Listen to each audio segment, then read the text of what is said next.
A 1.200 metros de altitude, diretamente de Sopra Bolzano. Eu sou Guto Brignoli. E eu sou Miguel Teixeira.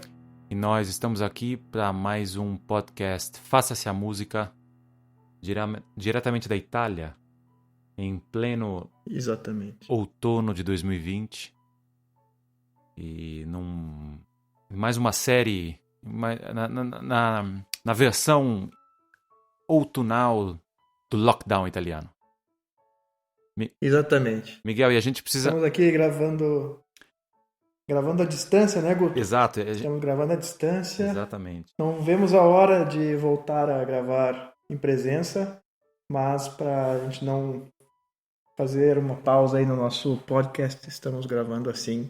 Não, e a gente tem que contar para os nossos ouvintes que a gente não quis mudar a nossa famosa chamada, né, dos 1.200 metros de altitude. Tem que explicar isso mais uma vez, né?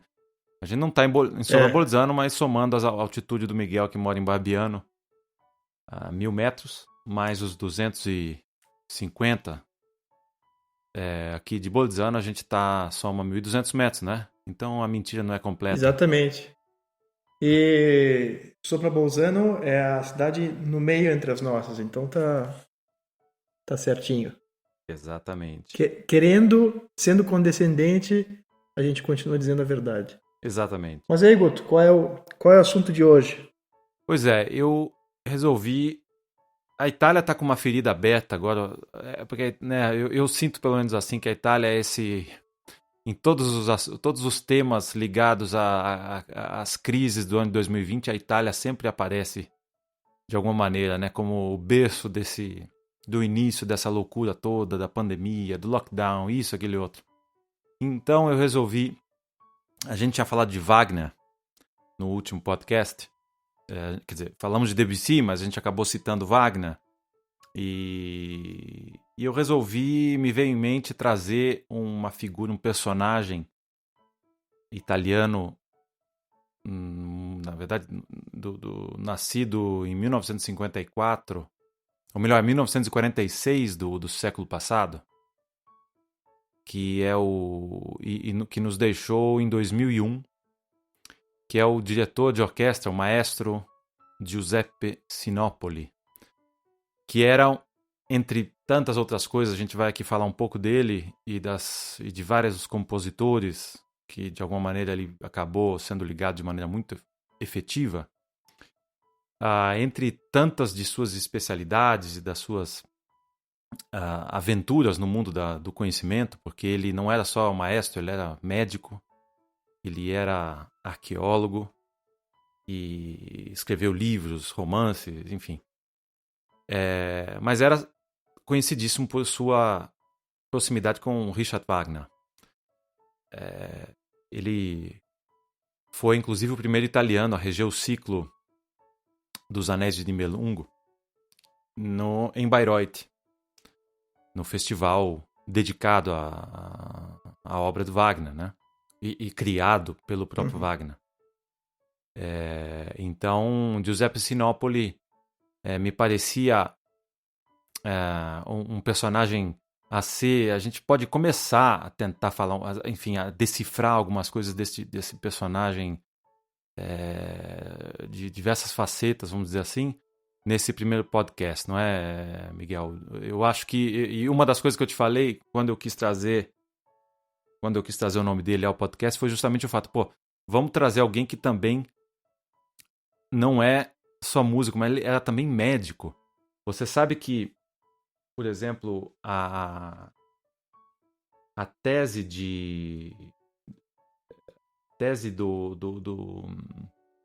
do Giuseppe Sinopoli, quando ele se formou em medicina, o chamado, como é que se chama?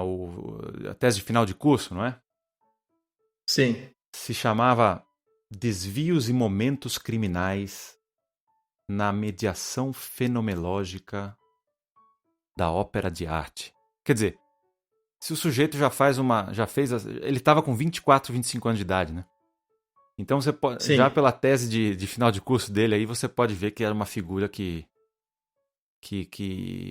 existia um universo operístico dentro do coração dele, dentro do seu coração, não é verdade? Sim, é verdade. A formação dele como médico era em antropologia criminal, né? Então Exatamente. ele tinha esse interesse pela parte criminal e investigativa da medicina. E uma coisa interessante, né, é que ele não se formou no conservatório. Hum, Ele abandonou os estudos do conservatório antes de se formar para estudar medicina.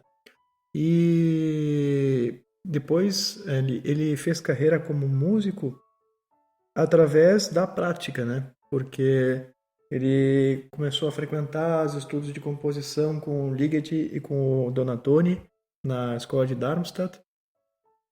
Regeu uma peça acho que era do Bruno do Maderna, que é um compositor italiano contemporâneo do Donatoni. sim. E depois ele fundou um grupo de música de câmara contemporâneo. Esse sim, com certeza, é o Ensemble Bruno Maderna. E a partir daí ele começou a se interessar sempre mais pelo repertório tradicional da, da regência e buscou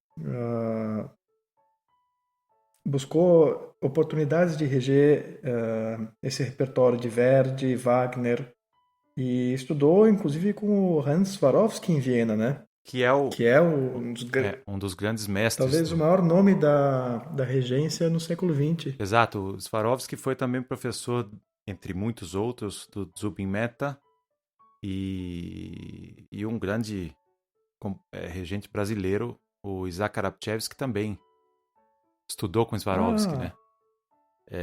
Olha Sim. só.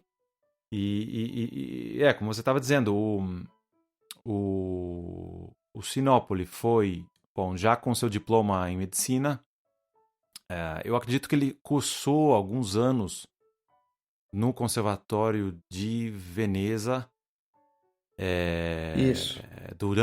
talvez, eu acho que durante o período dele como estudante de medicina, que ele estudou medicina em Pádua, o que não é muito distante de Veneza. Ele nasceu em Veneza, apesar de dizer sempre que é bom, nas próprias palavras dele aqui, ele dizia que me considero que, apesar de eu ter nascido em Veneza, a minha terra natal seja a parte oriental da Sicília, que ainda me tem unido, que me une a essa terra com legames, com ligações ainda que são misteriosas para mim, né? Que me ligam às minhas origens gregas, e etc, etc. Enfim, ele era esse personagem do Mediterrâneo, nascido no norte da Itália, mas completamente ligado justamente ao Mediterrâneo, né?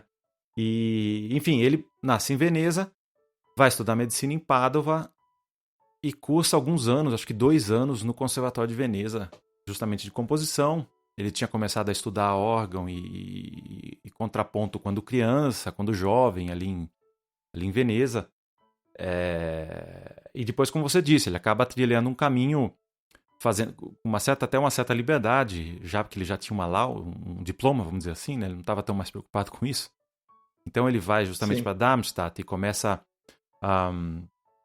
a se aproximar da música eletrônica, da música contemporânea, e compõe algumas coisas que realmente acabam tendo certo êxito. Ele ainda estava no início, né, com nem 30 anos, e até que vai fazer um curso também em Viena de regência. O Swarovski o incentiva a seguir na regência, porque imagino que ele deva ter apresentado realmente, né, muito talento ali. O Swarovski não deve ter visto aquilo que depois foi a carreira do Sinopoli, né? Foi ele da noite pro dia, depois ele virou um fenômeno mundial.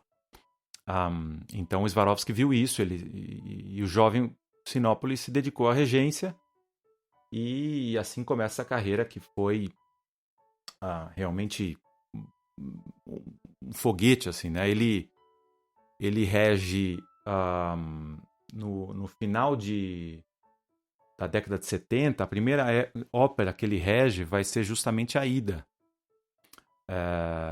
que vai ser a ópera que ele vai reger, que vai ser a última ópera também que ele vai reger em 2001, em Berlim, e vai morrer no palco, né? Quer dizer, vai ter um ataque cardíaco no palco, e no terceiro ato da ópera Aida, e depois, enfim, acaba não sobrevivendo, é levado ao hospital.